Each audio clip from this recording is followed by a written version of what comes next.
Okay, welcome to the Funeral Cast, everybody. Today I have my buddy Michael Cooney from Mortuary Marketing. Michael, why don't you take a minute to tell us who you are?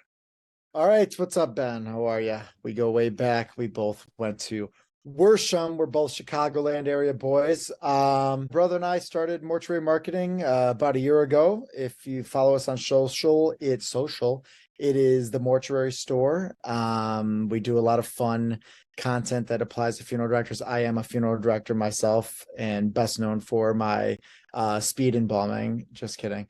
But yeah, we started a marketing company about a year ago because we saw the need from our own funeral home, and my brother has a background in marketing and advertising, and we just dove in it. We knew that there was a need for small funeral homes to get in front of their clients and potential customers in their community, and that's how we started Mortuary Marketing. And now we're working with funeral homes throughout the US, and it's a very exciting time. And yeah, that's a little bit about me and what we do.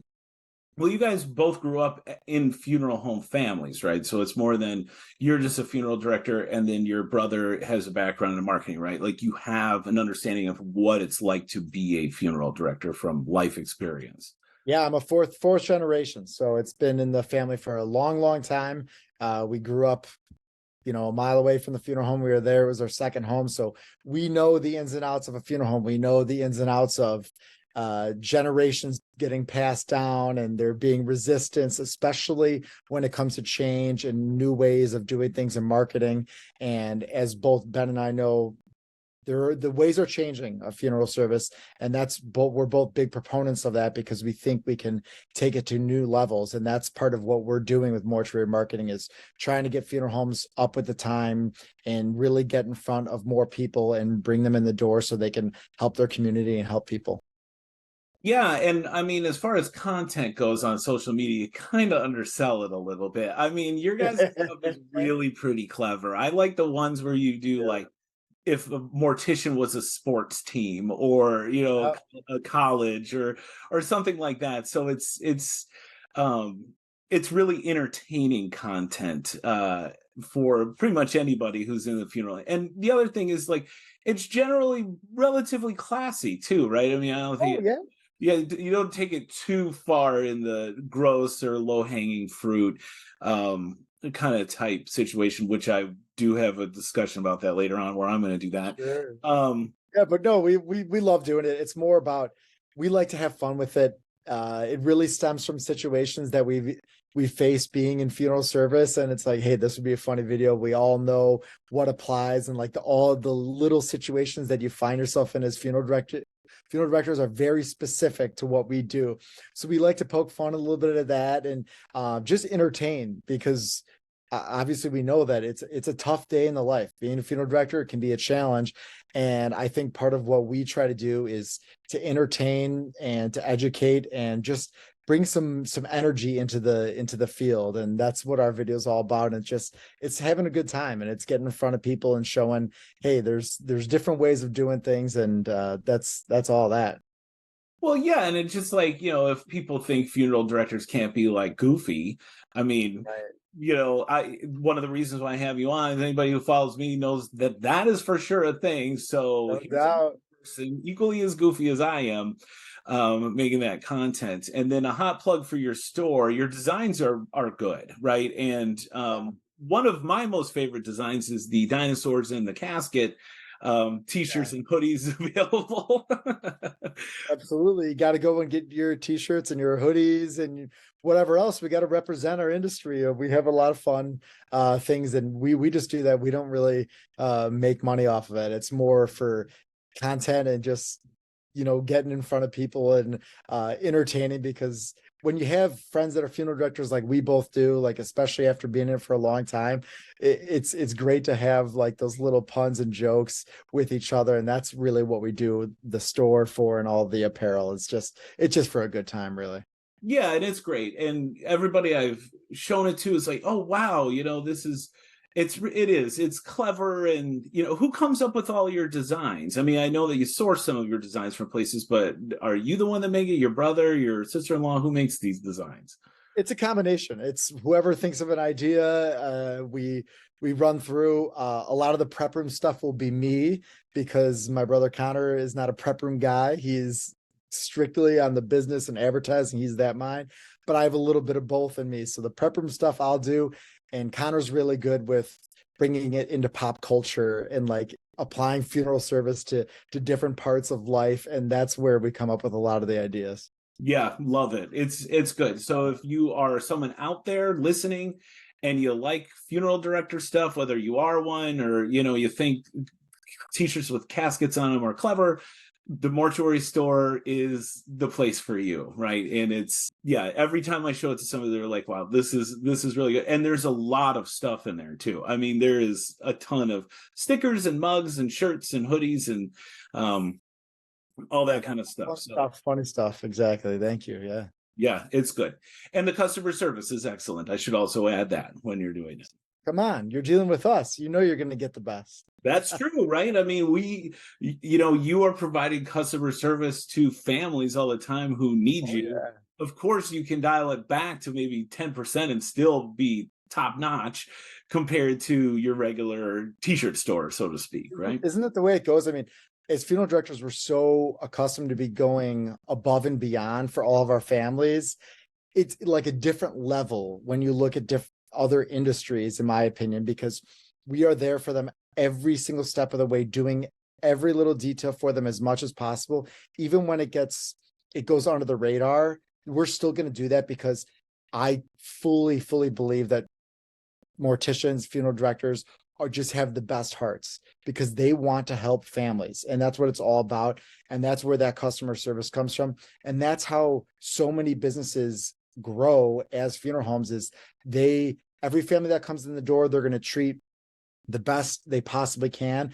And that's how eventually your business expands. Like when you're getting in front of more people, you're providing a great service. It's that snowball effect. And that's where that customer service comes from. And we're really good at that as funeral directors. I think that's one of our best things, because we care for our families. Yeah, and I would just like to take note. We were talking about how your online persona is kind of goofy, right? Yeah. And you make all these jokes, but if you are a listener right now, take note of how genuine Michael is being in this moment, right? So he definitely can switch back and forth from business mode to fun mode pretty easily. It seems like, right? And that's gotta. I think you drive yourself crazy if you're always in that stoic mode. When you're closing, you're lowering down a casket and you're saying that last goodbye. That's a whole different person than you are 15 minutes later with your other funeral directors in the lounge picking up scraps of cookies. It's a whole different personality, and you gotta keep it light, because you're dealing with heavy stuff. So on the other end, you got to keep it light. And I think most of us know, if you've been at a funeral home for a long time, those dynamics that you have with your coworkers, those are the best, and those would help you get through every day. That's true. You got to have good clubhouse culture. You know, like you could be one thing in the dugout and another one on the field, right? It's two different. You can balance both, right? Yes, very well said. Yep. All right. So in this introductory discussion, we were discussing about the changing face of funeral service. So one of the topics that I sent you is kind of a hot button issue in funeral service right now, and that is the existence of a company called Titan Casket. Mm-hmm. So, Michael, first of all, what do you think about direct-to-consumer casket sales or urn sales or anything like that? What is your general opinion on this? There's so many sides that you can take on it. And one thing that I always say is the customer should have options in no matter what the situation is, because you don't know what their financial state is necessarily. So if they need that help in some way, all we're trying to do is to be in front of the family and provide the best service we can.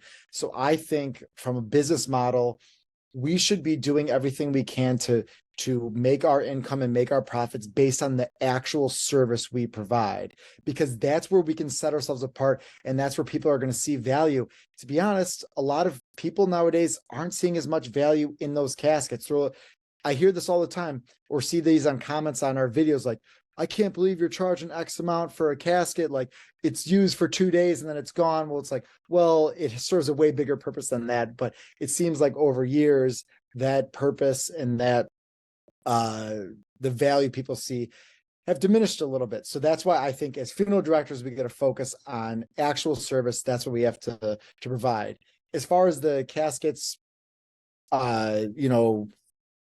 specifically, as a funeral director, they aren't fun because you got to deal with taking them out of the boxes and ripping them apart. And like, that is the part that drives me crazier than anything else, is the tediousness of having to break it down and rip it all apart and like pull it out of the box, and my back's breaking. That's the one part that I have an issue with.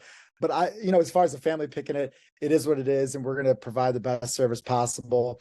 Obviously, we're going to pick our caskets and sell them to families as we would, and provide that option for them. But for me, I think you got to give them every opportunity to have the service that they want to have, because that's what we're there to do, is to help people. Yeah, and I mean, there's going to be a lot of things that break your back in funeral service. So what's one more, right? I mean, really. And so that kind of comes to my follow-up question too. So everybody is making them out to be like disruptive to the funeral industry. Whenever there's a new way for someone to purchase something of a casket, this is what we get. It's going to be a funeral home killer.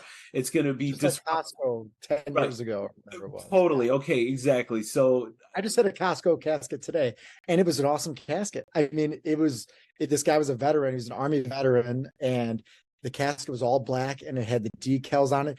It was a sweet casket.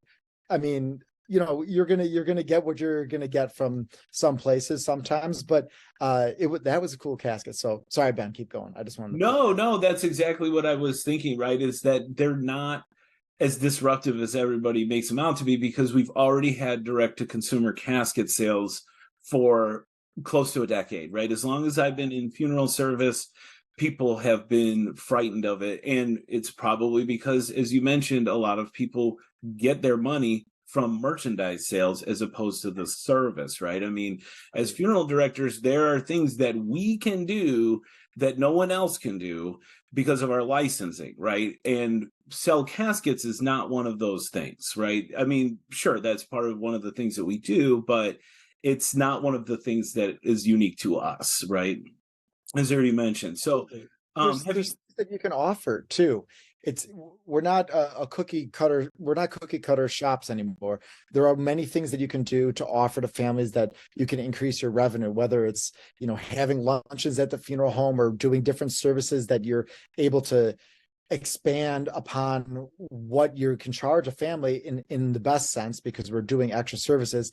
We don't need to be like, oh my gosh, if we don't sell this casket, we're going to lose all of our profit. It's like, no, we can make our profits up in other ways by doing these different services. And as we all know, the rate of cremation is expanding greatly. Okay, those caskets are going to be gone potentially. You might have 1 out of every 4 down the road here at some point in the next 15 years. That's very much a possibility. So to keep our funeral homes open and to going to the next level, it's like, how can we bring in more customers? How can we serve them in the best way? And how can we show our value as funeral homes? That's the way we're going to make our money for down the road for funeral homes that want to stick around. That's my take on it. Yeah, absolutely. I mean, the thing is that the services are the things that we can provide. And the important part is, if we're going to charge so much for them, that we better follow through on it also, right? Yeah. Okay, so have you had a Titan casket at your funeral home yet? Honestly, I don't think we have. We talked to Titan a while ago when we were first making content, and they were awesome. They were great people. Just to I think it was when they had the Taylor Swift video. Oh yeah, sure. We talked to them because they were trying to do some more marketing things, but that's neither here nor there. They were great, but I don't know if we've ever had one. We might have had one time, but it hasn't been anything crazy for our specific funeral home, at least. Yeah, I figured, they, according to the video, which I will link to in the show notes, they sell thousands of caskets online. We live in an area that's still heavily Catholic, so you never know. There's a lot of people being buried in traditional type funerals, and you never know it. So have you visited their website, though? There is one feature of it that I think is just amazing. They definitely came up with a new feature, and I don't know if this is what you're referencing, but you can go in and select like your different options. Like it changes the color automatically for you. It changes the corners. That's super cool. That's customizable. Like that's awesome. You were referencing the video that you're going to put in the notes. I did have a little bit of an issue with some of the way they were phrasing the things. Like they were portraying funeral directors as bad people, saying, oh, they're these upcharges and all these things. Like we're in no way, shape, or form are funeral directors ever trying to stick it to a family. People don't realize a lot of times the amount of overhead that funeral homes have to incur when they have these large facility with big parking lots and keeping the doors open. We don't have services running constantly every single day. So people don't realize why we need to have the level of charging we do. It's so that we can actually keep the doors open. It's not like, oh, I'm going to buy, a house in Florida because of this. No, that's not the situation. We're trying to keep our doors open so we can serve our community. But those are my two things that I was like, I didn't care for the way they were phrasing that. So, that's the thing. If the idea is that we're supposed to work together, the traditional funeral homes and the direct to consumer sales of things, like they can't rely on old funeral director tropes either, right? Where they're and that video, I totally agree with you, definitely sort of did that. And I think that might be why some people have their hackles up about it, is because like they're right, like you said, and a lot of people are moving to this service-based business as opposed to a merchandise-based one. So they need to follow the trends of like our philosophy and how it matters. So I have to wonder how much of that was like editing due to like to get people like, oh, like here's why, right, like they said, like this obscure document called a GPL, and I'm like, there's nothing obscure about it. Like we are the most transparent. End of the day, I think we're one of the most transparent industries around because we have these regulations around us, because people think because of they're going through a tough time, they think that they're getting, screwed. Like, right.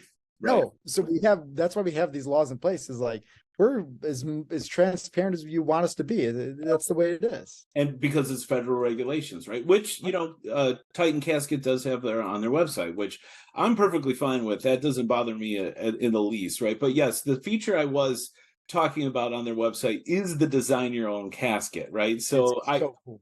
It really is. I made a casket with a green top and an orange bottom with silver and black handles. Like I can put all the bells and whistles, upcharges 18 gauge right on it, and it ended up being $1,700, right? Yeah. Well, and that's the other thing, one of the things that attracted me to their caskets by looking at them is their colors just seem to be much more vibrant than the ones that you see in the funeral home, right?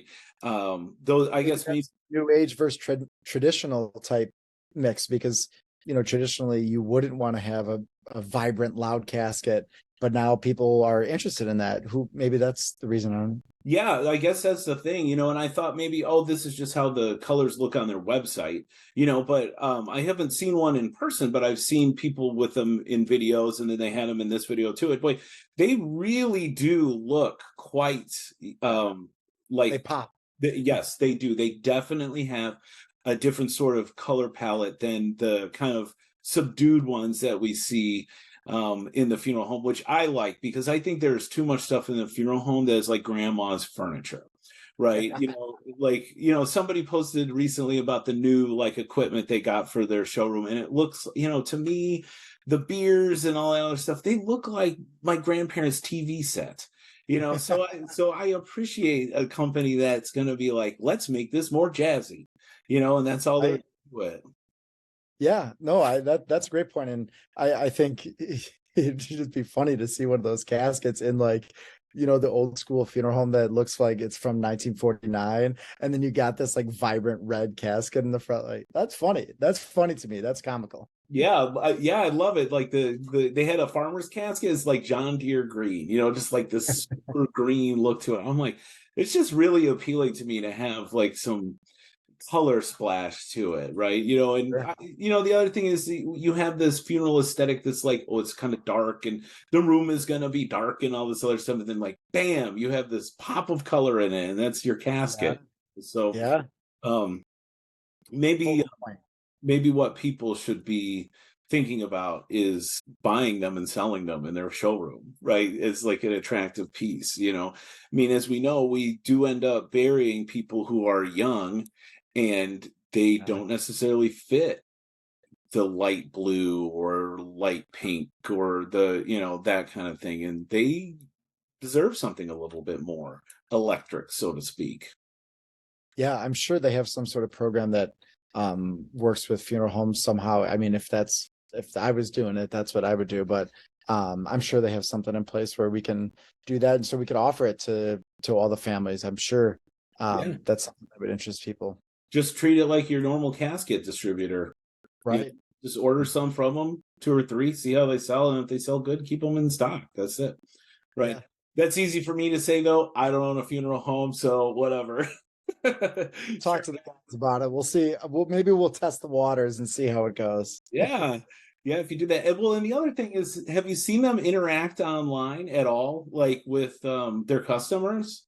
Not really, no. So there was a Facebook post that I had seen where the woman was concerned about the quality of the casket that she had gotten, that it had come damaged, right? Sure. She had posted in a group where Titan Casket was a member of that group. And they immediately were like, we're sorry, whatever we can do, we'll send you out a new one, that kind of thing. So they were publicly falling on their sword in a group. This was like a funeral directing group or a funeral director. Wow.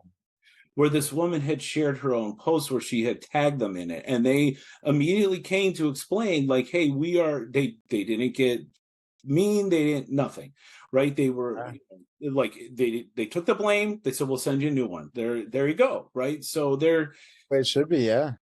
I know a lot of people have policy with online casket orders that the family would need to be present when we are taking it out of the packaging, because we don't want to be accused of having anything to do with any damage that comes with it. So that's a tough option. You don't really want to have to do that. But if you're someone that is concerned with that, I've heard that from several funeral directors that's their policy with online casket orders. Me too. And at least in this case, if the person was, so you open it up and it is damaged, they're a casket company. You're not dealing with Amazon. You're not dealing with Costco. You're dealing with a casket company that sells to the general public, who that's their customers. So they're going to give you, I would think, the same customer service that you would get at like a real customer service, not an AI chat bot or, some outsourced telemarketing, whatever. So, some shit, right. So there is definitely a sort of personal element when they come to their own customer service. At least that's what I've observed in that situation, right? So yeah, that's good to hear. Yeah. So Titan Casket, maybe this plug from Michael and I will get us a free one. Yeah, give me a free one and I'll take a nap in it, and we'll get some crazy content going. Who knows? Get little props going for your TikTok videos and stuff like that. Yeah, there you go. It's good enough for T Swift, and I guess it's good enough for us, right? Oh, no doubt about it. All right. So on that note, we're going to take a quick break for a word from our sponsor, and then we'll come back with our other topics. All right. So this is where I pause for editing, right? That was good. That was a good discussion, I think. Yeah, I enjoyed that. That was really nice. You don't get to talk about it too openly with people, I feel like. No. People always get some blistery about it. Yeah, I know. All right. And we're back. I hope you enjoyed that word from our sponsor. Okay, so the next topic that I sent to Michael is these AI caskets that are branded. All right. So these were created by an AI artist named, I'm sorry, I'm going to butcher his name, Hio John Malour. He is an AI artist. Everyone knows him. Oh yeah, right. He's big in the AI world, right? And he created some branded caskets that were Louis Vuitton, Apple, that kind of thing. And then they also resembled, like they could be a product based on that. So like, for example, the Apple casket looked like an earpods case, or AirPods, sorry. Don't come after me, Apple nerds. All right. The little one looks like a bag, sort of, right? Like it has kind of that Yep. little theme. So I guess, like, outright, Michael, if you were going to be in a branded casket, what brand do you think that you like enough that you would want to be in that? Oh my gosh. You're on the spot. My brand, Trader Joe's, put me in a Trader Joe's bag, and I'll be good to Love go. it. Yes, that's great. It's like a green casket, right? Or like, Yeah, it's got the handles and it says reuse me. I don't know. I love Trader Joe's. What can I say? I'm a sucker. I'm a sucker for the freezer aisle there. I go in at Trader Joe's. we had the frozen fried rice for dinner just last night, as a matter of fact. I Nothing don't bad. I can't believe that more stores don't sell that, right? Where are you at? Target and Jewels, right? Yeah, yeah. No, Yeah. but those caskets were really cool. I mean, very unique designs. Just very different. And who knows if that's the way they could actually go. Like, I know it's AI generated, but I mean, those ideas are legit and they look super, super cool, like high end, nice caskets. I mean, everyone could have their own brand someday. Who knows? Yeah, I mean, what do you think? Like, how do you think that, say a family saw this AI art, right? And they said, Yeah. we'd love to have a Louis Vuitton casket. Like, what would you do to make that happen? I'd call up my friends at Titan and have them create one for me. Honestly, yeah, they might have the right shade of brown for you, right? That's Yeah, a little exotic on that, right? There, you can do worlds of wonders with decals and stickers. right. Exactly. Yeah, you definitely could. You could make your own special Adidas type casket or something like that. I think that would be cool. That would be wild. It would be for a very special person, that's for sure. Yeah, me personally, the brand I would pick is Lego, right? I really think Okay. that Lego would make a good casket design, and uh, Yeah. And then plus, we could stack you with all your family members after the fact when you up us. right? Yeah. Got that. The other thing is that you could buy the kit now and then start putting it together, and then by the time you're ready to go. Working towards your own death every day, just as we all are. Yeah, it'd be tough with the little pegs along the bottom of it, though. I don't think that'd be too comfortable to lay on, I don't think. But Just as comfortable as a casket bed, I'm sure, though. I've been in there. I've been in. yeah, well, I've done that too. I haven't laid in it because I was afraid that I was going to knock over a casket, right? I mean, that was always my thing. Yeah. Like, did you really find it to be that comfortable? No, Yeah, most of them have those, how you raise and lower the casket. They have like those metal springs that run up and down either side, yeah, especially on the ones that adjust. It's a miserable experience in there. I'll yeah, tell you. right. The ones that I like recall that would be maybe the most comfortable are those Trappist monk caskets, those wood ones that don't adjust up and down, where it is just kind of like a flat bed. No, no, And those they have the comfiest pillows. I'll tell you that much. If you ever got one delivered and you need a little nap in the middle of the day, you got to get one of those monk caskets on deck for yourself. well, like with these branded caskets, right? If you're trying to do like a joke, like what is a good joke that you might think? Like, for example, like what about like a Burger King casket for cremation, right? Remember they used to have that flame broiled Whopper? That's a good one. I'm thinking right now that I would make a casket with my whole body on it on the outside. So it looks like it's just me the whole time. Even when you close the casket, there's me dead on top of the casket. Now that's funny. Well, that leads us to our next topic. All right. There is a company called Go As You Please in Edinburgh, Scotland. Yeah. They specialize in personalized caskets, and one of the examples that they have on their website is a picture of the person No in kidding. I didn't even see that one. I looked through a yes. bunch of the other ones and I was like, whoa, these are cool. I didn't know. That's epic. Yes, right. And the thing is, it was like a young guy too, right? Like, well, Yeah, not like a kid, but like somebody in their 40s or 30s, or sure. like somebody like us would be like, hoo, hoo, hoo, I'll just do it. And that's exactly what it is. It's the guy laying in the casket. So like the top view is him with his arms crossed, like your classic like fake casket pose. But then they even did like the side is his side, right? No, Yeah. So I'm like, this they is went full amazing. go. And then I want the bottom to be, cheekless. I want to have a cheekless bottom. That's what I would Ridiculous, like surprise, like nobody's ever gonna see that. Yeah, there you go. Like, Maybe going into the hearse. Maybe. yeah, baby. They were like, what's on the bottom of Michael's casket? Like, I oh, heart not mom. that, mom. Don't look at it. Yeah, that's right. So yeah, this place is called Go As You Please. So they're in Edinburgh, Scotland, and this is actually a funeral home, as near as I can tell, right? Okay. Um, it looks a little bit different when I was researching it. We're used to seeing the American funeral homes in a certain way, but this one, it was what happened is the founder of the funeral home, his mom died 20 years ago, and he didn't like what his options were as far as the funeral goes. Ah. And so he started this Go As You Please funeral home.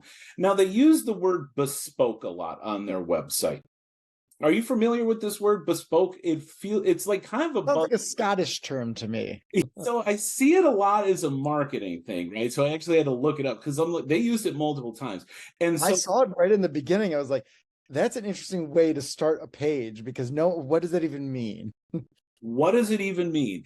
So I looked it up and it means personalized for a specific purpose. That's what bespoke is, or curated, Ah, or something like that. Like, there's like one of those subscription boxes thing that's called bespoke box, and what it advertises itself as a pick what you want to get mailed to you, right? So we are yeah. all very bespoke. This is a thing that we as a community in general do this all the time, and now we have a word for it, Michael, so we can certainly be more bespoke about. We're a bespoke podcast here. Yeah, that's right. Right. Right, just We're like, for the people. Whatever you want to hear, we'll tell you. well, it seems like this group too is like, today, my wife's birthday is coming up, and I like to design a cake for her every year. I've been doing it since we've been dating. I come up with what I think is something clever to make her laugh. And whenever I do this, they always say, like, I go to Jewel. For those of you in the audience that don't know, Jewel's is the local grocery store chain here in Chicagoland. And they always say, is this a copyrighted image? And so I have to explain, like, well, at the very least, it's fair use, like something like that, because like unfortunately it does feature pop culture characters or something that my wife likes. But in this case, they really don't seem to care, because as you probably noticed, we had the Mandalorian casket, we had Yeah. Avatar, we had The Walking Dead. They go full go. They didn't hold back on anything. They're gonna get a lawsuit on their hands after this. Right. Well, and the amount of alcoholic beverages that they had, Yeah, yeah. any beer or liquor apparently in Scotland is available for you to be able to get on your casket. Now, we had the same ethics teacher at Worsham, and he always like brought up the idea of, like, if somebody dies in a drunk driving accident, or somebody dies of alcoholism, or a result of alcoholism, like, maybe it's not in the best interest to feature beer or alcohol at the funeral. So I suppose that you have to consider that, right? So one of Yeah. the things that the Go As You Please group wants to do is to be able to do all this stuff for a pretty low cost. All right. So I looked at some of their packages, because you can actually do that. So here in the United States, for those of you who are listening, we talked about the FTC rule earlier when we were discussing Titan Caskets. And we have to have everything itemized out, right? You can think of the FTC rule as a la carte for funeral consumers, right? You can pick each individual items, but we are allowed to do packages. In Europe, they're not beholden to that same standard. So I was looking at the packages. They only do the packages. So their personalized package, Michael, did you look this up? No. Okay. This is knowledge. Okay, so we'll just make a guess on how much you think this is. Okay, so this is wording from their website. This is their personalized package. You get the collection of the deceased, care and preparation of the deceased, including dressing them according to your wishes, personalized traditional or wicker coffin with nameplate using our bespoke design service, visiting the chapel of rest at any of our branches, doctor's fees for completion of necessary paperwork, cremation fees, transportation of the deceased to the funeral by a black hearse, transportation of the family to the funeral by a black limousine, pallbearers, and a go-as-you-please nominated minister or celebrant. All right, so those are all the things for this personalized package. How much do you think that this costs? We're looking at about 9,400 euro. Okay, so they have it listed for 3,750 pounds, or approximately $4,800 US. Wow. Yeah, right. Some people's basic service charge is $3,000, right? So you can get this casket that's amazing, and then all of this other stuff. Now, this care and preparation of the deceased doesn't specify embalming or not, right? But true. It could include that, right? One of the other things that they have here is they do also specialize in green burials at a place called Seven Penny Meadow, which sounds beautiful, and the pictures look really neat. And so they have their eco packages that include all of this stuff starting at 1,700 pounds or $2,100 American. Wow. Right. Yeah, I guess I'm going to Scotland to die. I don't know. No kidding. Like, I want to call these people. My kids are going to hook me up when that happens one day. I don't know. Who knows? Totally. Absolutely. Their traditional funeral, 3,350 or 4,200 American, 4,300 American. And if you just do a chapel service there, it's 2,500 pounds, right? So $3,100, right? So these people really are creating an interesting model when it comes to personalized, low-cost funerals. Seems like it. I wonder what the facility is like, and just how expensive it is. And it's Edinburgh. Is that where you said it is, right? It is, yeah. And I'll put the link to their website in the page. So recently I was in Belgium, as we were discussing earlier off mic, and I had the chance to visit Belgian funeral homes and German funeral home. And I have to say that this funeral home looked very similar to the layout of those two funeral homes. So it doesn't look like it's anything less than a regular funeral home facility, as I recognized it in Europe. So very, very interesting ideas here, right? Yeah.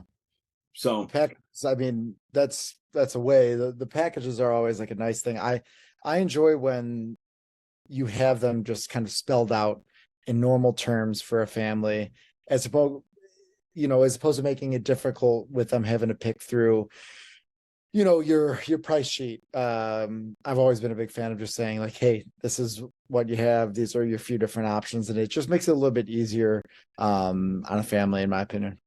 Yeah, and we're used to buying frequently bought together items, right? I mean, so doing that, especially when you are in a situation where you are confused and don't really know. The other thing is that I've been an analyst of the FTC rule for nearly a decade now as a teacher. And quite frankly, I don't care for a lot of the language that is used for the FTC funeral rule. It's legal language. It's not language that is appropriate for communicating with the family, right? Like recently we saw an article in the Direct magazine that was talking about the term direct cremation as opposed to, using some other more palatable language, right? So having packages kind of softens it, in my opinion, right? You can clarify things. And then, you can have things that are particular to people. Like at your funeral home, do you have a veterans package, for example? Not specifically, but I mean, we would know like, oh, are they a veteran? And then we would kind of go through and say, hey, we have, your flag service. We have these options for caskets. We have your military veteran honors and all of those things. So we definitely, when we're going through and getting the paperwork through, when you ask them if they were ever in the armed forces, we definitely go down that route. But I wouldn't say we have it broken down into a specific one. Yeah, I've seen funeral homes where they have their veterans package and then they discount it a little bit more because the person was a veteran. And then, Yep. but on the other hand, packages like that make it tough because then, like, for example, I was in the military. Do I want my free flag? Yeah. But do I want to have a military funeral? The answer to that question is no, because that really didn't define my life. And it isn't necessarily, it's like more of a story generator for me than it is like a lifestyle, if that makes any sense. So, Right. And then there could be you could go down the rabbit hole of you could have a million different packages, and then maybe that gets just as confusing if you had it not broken down. So it's a fine line. Sometimes you have to go down, but that's obviously a very different one. But I think that's a good idea to have it. A lot of places could use it. I think we could too. Like I said, we had a veteran this morning, so it happens frequently. yeah. Okay, Michael. So to kind of cap off our topics today, Yeah. what are you going to steal from Titan Casket, Go As You Please, or uh, the um, the AI casket designs? I enjoy the personalization of it all, just in general speaking. We touched on it previously, where I think I talked about a lot about how service is everything when you get families in the door, and the way to do that is personalization. So if you can incorporate that in any way, whether it's your caskets or the actual service that you're providing, I think that would be a cool thing to do. That's something I would take away. Yeah, for sure. I always say the future of funeral service is going to be more consumer driven than it is coming from the funeral homes, right? Because to this point, the casket companies come up with stuff. They say this is what we have available, and then the funeral home says these are the ones that we have available, right? But now more people from the outside are starting to get involved, and they're making it vocal about what it is that they want, right? And it kind of starts with the disposition. We want to be cremated, we want to do something green, we want alkaline hydrolysis, we want something Right. else, right? But there are definitely going to be people who are like, we still want a casket. Okay, well, let's listen to what they have to say on that issue. Yes, I want an electric orange casket. I want a casket with my face on the outside of it. Like, No, those. right. Yeah. Right. So, as you were talking about services that we provide, being a resource and flexible, I think is part of our services that we need to have. Yeah. I'm with you. I'm with you 100%. You got to be. Yeah, for sure. Okay, Michael, before we go, um, did you bring your stump the chump question with you? Oh, I just thought of one on the spot. So, yes, I did. All right. So, my question for you is, when you had your first embalmings, when we're talking actual injection into the arteries, okay? Yep. What were the first fluids? What were those concoctions made out of? What were they made of? Oh, I don't know the answer. So, like, okay, so like when we're talking about, all right, well, this is right in my wheelhouse. So the I know first it. injection, so you're talking about embalming arterial injection Yeah. originally, not my Right. Like gravity injection, right. like OG, like old school embalming. Yes. So where this began actually was preservation of people for anatomical study. And one of the most common chemicals in this was arsenic. All right. And there's kind of like a story, right? I'll say it's an urban legend. So there was a man, his name is Jean Ganal. He wrote a book called The History of Embalming in French, like way back in the like 1700s or whatever. And no, it must have been later than that, like 1800s or whatever. So the story goes that Jean Ganal was sitting at a cafe in France. He was a French guy, eating his croissant, presumably, reading the newspaper, and he saw in the newspaper that there was a woman on trial for killing her boyfriend, and her boyfriend was like an aristocrat. And some of the evidence of the murder was that they had found arsenic in his blood. Well, in the article, he read that the person had been embalmed. So he bursts into the courtroom and says, "Sacre bleu!" You know, arsenic is used in embalming, so therefore this woman is innocent or whatever. And subsequently got arsenic made illegal in France. We used it here in the United States for a little bit longer than that, because I guess we just wanted to be stubborn or whatever. Because it wasn't until later in the late 1800s or whatever when formaldehyde was identified, and then it didn't gain in popularity for an embalming chemical until like the 1920-ish. Got it. Right. So yes. So mercury, arsenic, I have to imagine, well, and a lot of alcohol too, right? I always made this joke that the embalmers were drinking their embalming fluid a little bit for the body, a little bit for me, Take the edge off, Yeah, for sure. And there was a guy, August Renoir, who documented it in a book about embalming that he definitely said that embalmers drank too much because they were drinking their own embalming fluid. So like I always like thought that was true. And then I read that and I was like, oh, okay, good. Yeah. So alcohol, arsenic, mercury, these were some of the main things before formaldehyde was adapted. Very cool. And now we know. Absolutely. Yeah. In fact, like Abraham Lincoln and his son were not embalmed with formaldehyde. They would have been embalmed with alcohol and stuff like that instead. Gotcha. Okay. So it wasn't too long ago then. All right. No, it wasn't. It wasn't at all. All right. Well, that's a good question. It facilitated a little bit of a history lesson there. For the listeners, is probably they're bored already. All right, which is fine. They made it this far if they're still listening. That's right. All right. So, Michael, anything that you want to plug before we go? No, just we talked about earlier. Follow us on all our socials. If your funeral home needs some marketing help, we're always here for you. No pressure. Be on the lookout for us, and we're doing some great things, and we're just trying to make a difference out there and entertain and have some fun with our funeral homes. Yeah, listen to Michael's podcast. Check out my podcast. You could hear me blather a lot more. The Mortuary Show. It's a good old time. Ben's been on it. I've been on it. Have you back again? Yes. Fun. Absolutely. Yep. Yeah. Okay. Very good. And we will see you next time on the Funeral Cast.